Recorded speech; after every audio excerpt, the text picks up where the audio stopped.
Hey, welcome to Deep South Foodies. I'm Mariette Boyd, not Chef Jonathan. That's Chef John. What's going on? We are in a abundance of peppers.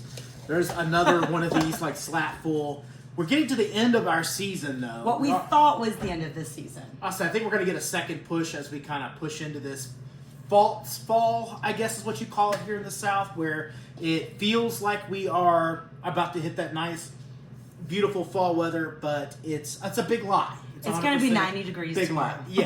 Yeah. The high today was 82, which feels like heaven compared to what we've been. But with that said, we got to find something to do with all of these peppers. You know, we do quite a bit. We've got, if you see the big box right here, we're making chili powder. Yes. Making our first like round of like dried red pepper flakes. Yeah. That's super cool. Of course, we've always got hot sauces. I feel like you guys are tired of me making hot sauce videos, but I like hot sauce videos. And it's super delicious. It is. This is a peach birria hot sauce. You can kind of see it right there. And then this one is our traditional Tabasco that we've made. But we've made truffle. We've made what we call green machine with all of our favorite green peppers. There's lots of different hot sauces that we've made with these, though. What are some other items that you think would be great? Sweet chili sauce. Yeah. Chili paste. It's always the good vinegars and peppers for Absolutely, the pickling. Yeah. And that's always good on our cabbage and collard greens. Yes, obviously. And then, of course, what we're going to be making today. So today we're going to be making our cowboy candy. Yes. This is a smoked cowboy candy. Absolutely delicious. But I have brought the lovely master in to teach us all about cowboy candy and what we're doing. So we're going to switch spots and put you in the main spot. I'll clear out your way, chef. Hey, so today we're making traditional cowboy candy. There are lots of different fun options that you can do, things you can add, ways to spice it up and make it your own version of cowboy candy. Today is just traditional. Okay. So in the recipe below, we'll show them that recipe, but I'm doubling this because you see, here's the jalapenos I've picked that we haven't used yet because we've stuffed and fried and eaten jalapeno peppers out of this. And they've already cut up 2 pounds, sliced up 2 pounds of jalapenos here. Yep. So we've got an abundance of it. So I'm going to go ahead and double batch this this recipe of jalapeno or cowboy candy. So we are going to start with, is this bad boy on? It's going to take a minute to. Yep. Absolutely wonderful. I don't know how to work this. I normally use the gas stove behind you. So he's got my back on the fancy stuff over here. We're going to start with apple cider vinegar. Okay. You put that in the bottom there. And then we are going to add sugar.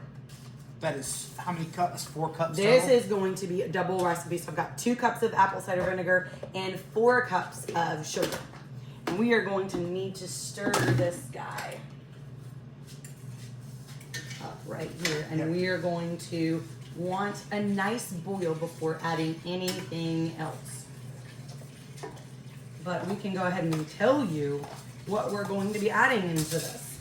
All right, so we've got 2 teaspoons of salt, 1 teaspoon of garlic powder, 1 teaspoon of celery seed, half teaspoon of turmeric, and 1 teaspoon of mustard seeds. My handwriting is very illegible on the scrap piece of paper. Did my I best. did not expect you to read off my ingredients for me. I don't want my sugar to burn, which is why I'm stirring this. I'm scraping it off the sides here because when it burns, it does not leave a beautiful taste. No. That burnt on sugar. the side of the stainless steel equipment.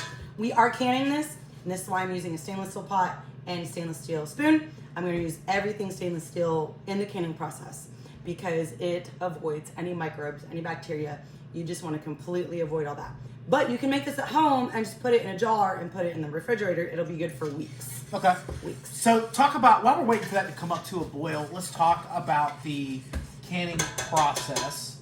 So what is the canning process going to be? Because I know there's different types of canning processes. Talk us about this specific canning process. This specific canning process. Because we're using vinegar and sugar, we're actually kind of sort of pickling it. So it's going to be perfect for water bath canning. Okay. So what we're going to do is we're going to get hot jars, hot sterile jars, and we're going to put our jalapenos in them.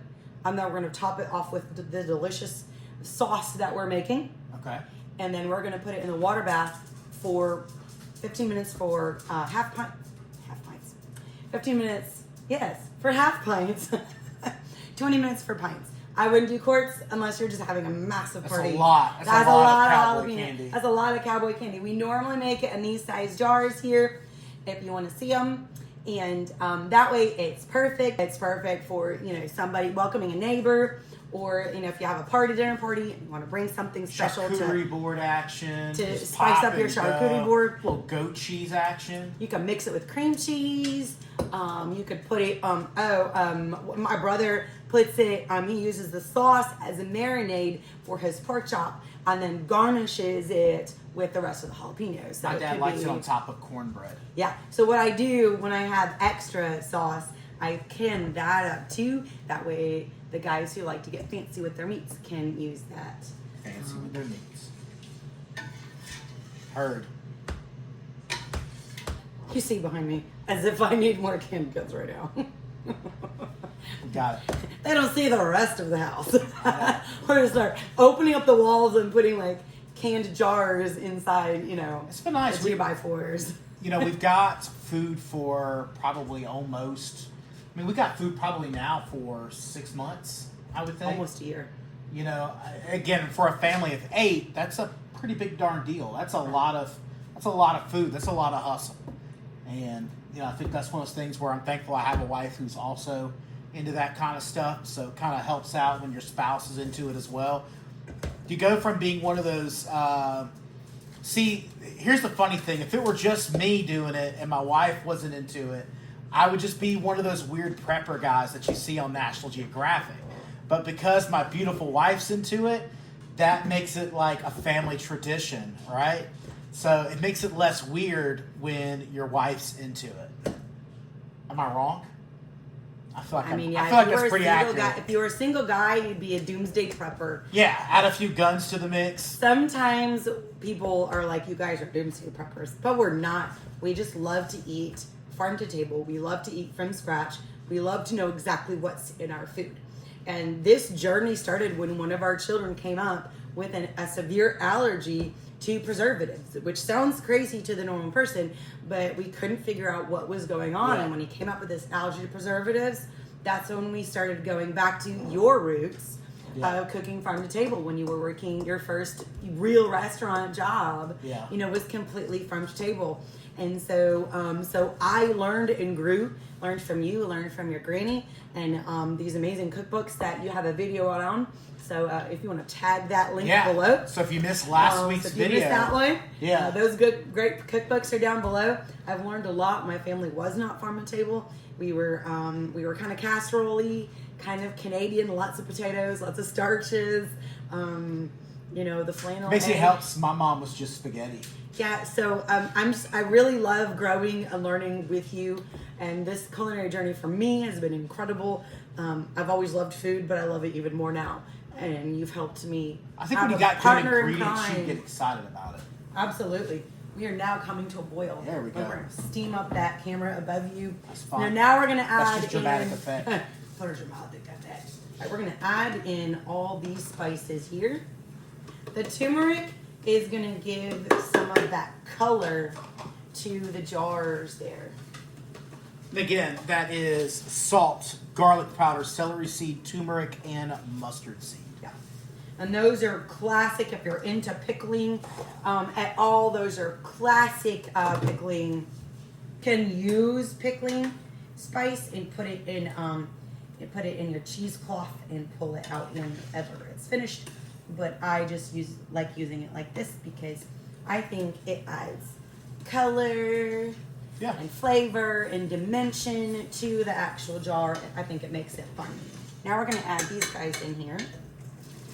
And we are going to, we don't have to necessarily cook them, but it's going to prevent them from floating to the top. It's going to kind of get all that moisture out of them. Yeah. That way they're not all floating to the top and they're just going to kind of sit in there. Yeah. And you don't want a raw jalapeno. I like to cook them just a little bit because they get, all that water's going to be released from it. And it's going to help with that sauce that we create with the sugar.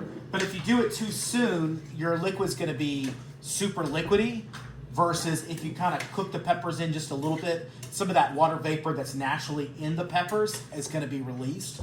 Another way you can also cheat this, one of the things we learned at the Farm to Table restaurant is that we would deny our peppers dew or water for several days building up to picking. So this is a way to eliminate extra moisture inside the pepper. If you're really wanting to get super geeky like I am and really, really deep dive into those pepper worlds, you can deny it water, even morning dew, by pulling a little tarp over at night, denying that dew, and that's going to make it, one, it's going to make it more spicy, but it's also, because we're not adding in a lot of water, it doesn't dilute the flavor down as much. Correct. But we didn't do any of that. We thought the garden was dead. And so It's we been didn't do any of that. yeah. And I don't know why he says he needs me on here for the video when he clearly knows what he's talking about. But we didn't, as I was pouring there and stirring, I realized we did not take the seeds out. If you don't want it to be as spicy, please take those seeds and the We're into the spice. and all of that out. But I left them in there, and we're just going to let that be nice and hot. Enjoy the spice. Be a part of the burn. Absolutely. Absolutely. Enjoy the burn. So About 5 minutes. okay, so while that's waiting, why don't we talk about our garden in general? Because we do have an episode that released 2 weeks prior. Ooh. That I know that seems like a long time ago by the time that this is actually Yeah. posting. So because we record 2 weeks in advance, Okay. so it actually releases tomorrow. But we did, if you're really interested in the garden and what all that looks like before the pigs tore it completely up. Oh, you got one before the pig store. No, this one was after the first time they went through it. So thankfully, when they went through it that time, they only stuck to the middle of the rows. Yes. So they were really interested in all the straw between the rows. But if you're interested in seeing that, make sure that you check the descriptions down below. You'll be able to see that. And that way you can, again, see exactly what we talk about when we talk about gardening. We are going to do like a full walkthrough at some point when we... Not now. No. No. There's nothing to see now. They even tore the beds themselves apart. Yeah. The only things standing are some cinder blocks, and now we got lucky. I actually found there's a bowl of tomatoes on the countertop also that we didn't show you. There's somehow the tomatoes have survived. There's one little thing of tomatoes. Yeah. So I was excited when I saw that, but I was also surprised that Henry didn't eat them. But we got a lot of stuff coming up, though, when it comes to our garden. We are actually already planning our 2026 garden, which seems crazy, and we're not even done with near done with 2025. It's just October here. So we're already really thinking ahead. We're talking about maybe moving our garden a little bit and playing with the idea of really making it a showpiece of the house versus being kind of something it's kind of a trek out there. Somebody just wants to do a lot of yard work the next couple months.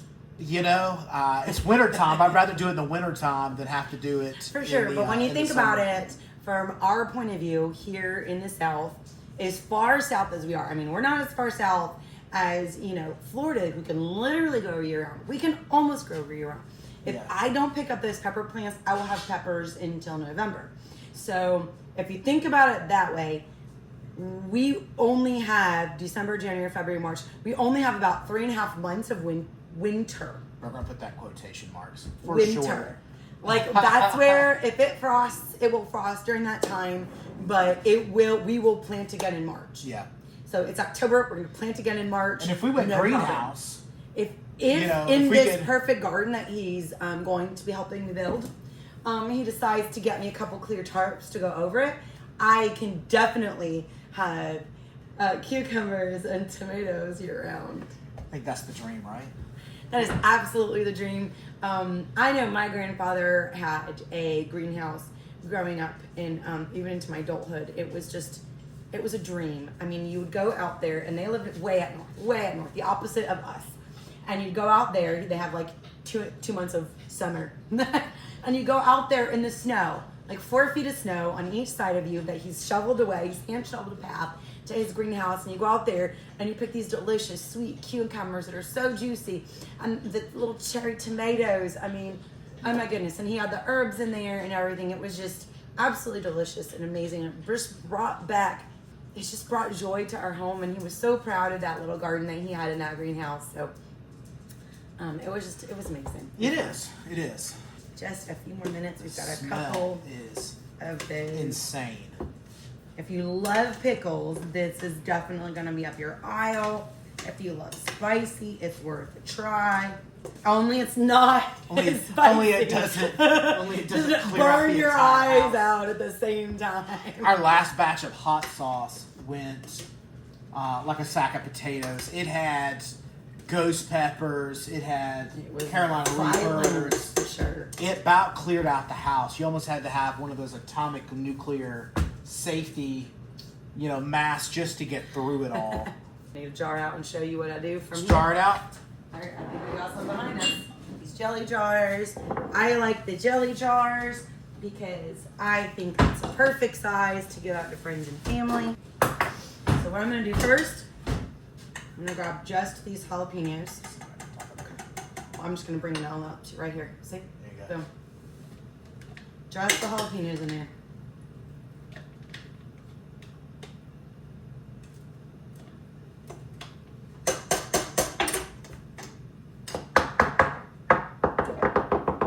Tap that down.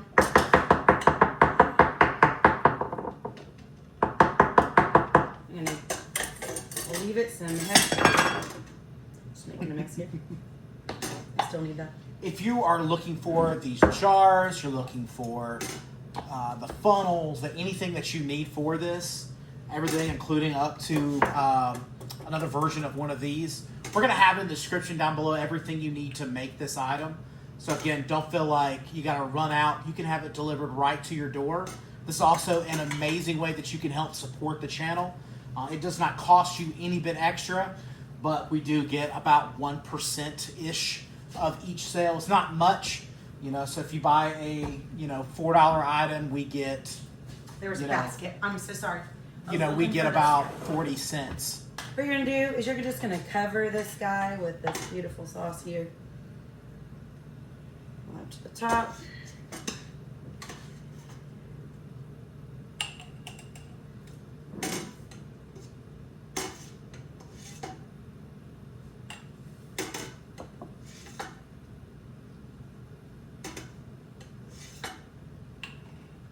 Normally you would have already done all of that. Put it up on the side so it's a bit easier. Well, normally we would have already gotten all that. It's a little bit easier when you scoop all the peppers out. You can go ahead and turn that off. That is burning my hands. I don't have those chef hands like he does. If we were to jar these up, I'll wipe those rims. It's sticky. Yeah. You want to wipe those rims and get all that sugary. Well, the sugar could eventually re-ferment. That's going to cause that to pop. So you want all of that out of the I way. got my rings over here out of the way because y'all don't want to see those. Show the way that you hold those, because I know that's kind of a, you always see them on like old houses. You see those constantly laying around. I've got This is what I'm probably dealing with. thousands of these. But this They're is all honestly over the the best laundry way we have room. found to hold on to them. They're It's a just good old bungee cords. Yeah, You can put the bungee cords down the line too. So what we're gonna do now, for the canning process, we put these hot lids with hot jars, hot rings over into my hand candy canner over here that is also hot. We're gonna process this for about 15 minutes and then we're gravy trained. But you can just put this, let it cool down, put it in your fridge, and you can enjoy that in a few weeks. Let that vinegar, let those spices kind of settle into those jalapenos, and you can really definitely enjoy those. So why don't we open this one, since we're going to still be processing those, because they're honestly best as they sit for a little while.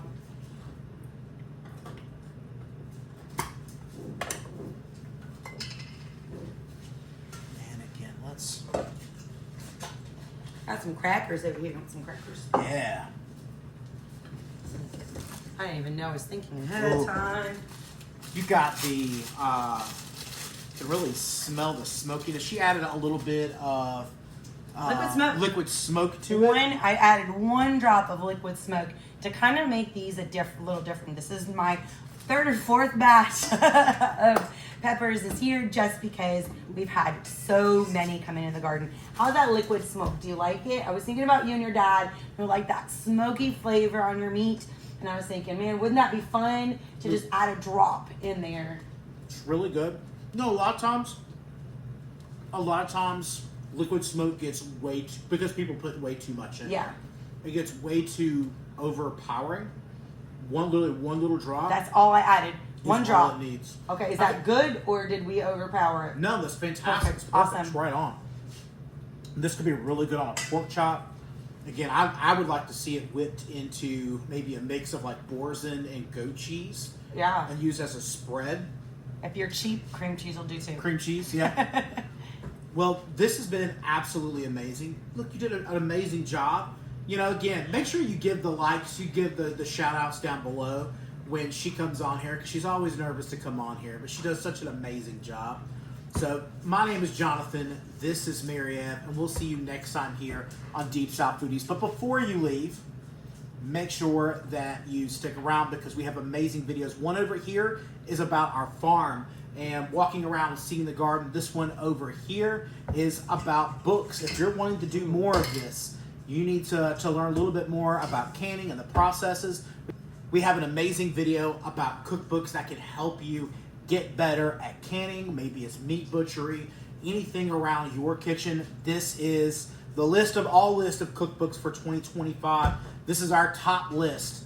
So if you're shopping for somebody who's a foodie, you're trying to find books for yourself, this is the master list that we are using right now. So we'll see you in the next adventure. Bye.